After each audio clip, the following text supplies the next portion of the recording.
تمام وزیر میدان میں تیر اندازی کی مشق کر رہے تھے۔ سلطان الدین بھی ان کے ساتھ شریک تھا۔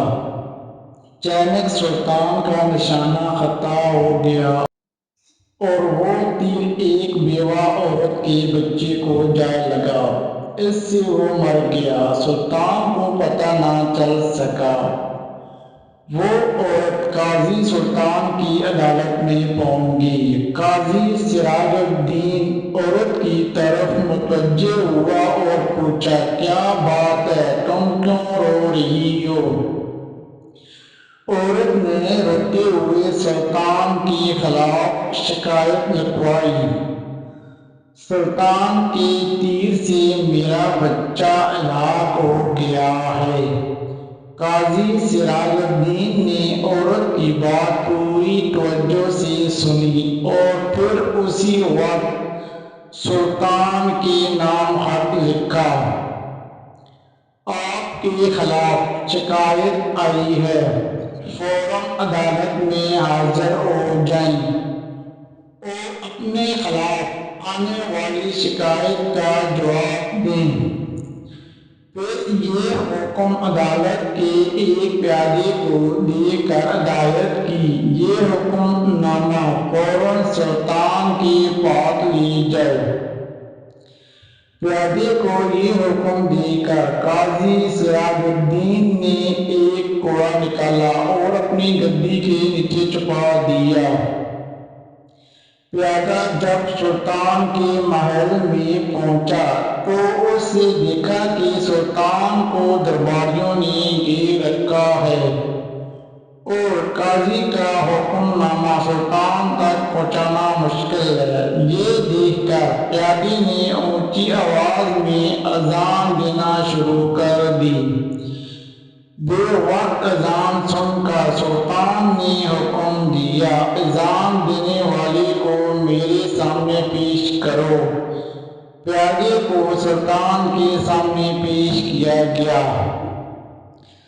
سلطان نے گرج کر پوچھا، بے وقت اذان کیوں دے رہے تھے؟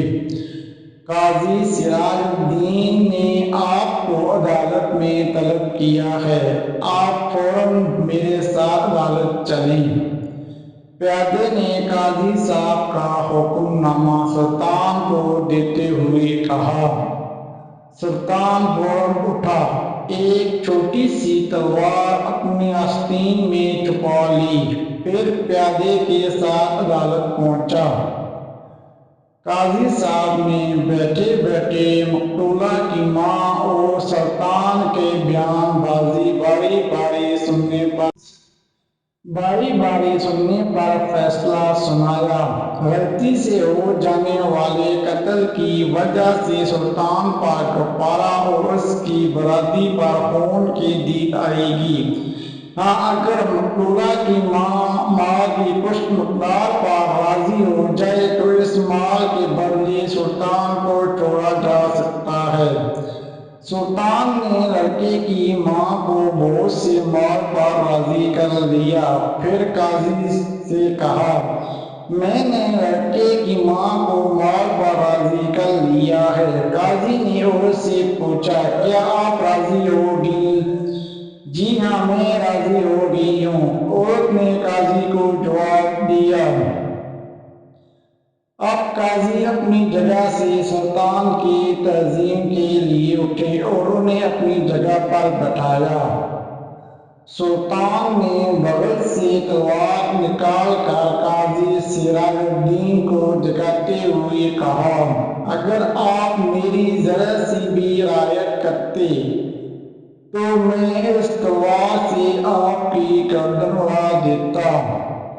قاضی نے بھی اپنی گدی کے نیچے سے کوڑا نکال کر سلطان غیاث الدین کو دکھاتے ہوئے کہا، اور اگر آپ شریعت کا حکم ماننے سے ذرا بھی ہچکچاتے تو میں اس کوڑے سے آپ کی خبر لیتا۔ بے شک یہ ہم دونوں کا امتحان تھا۔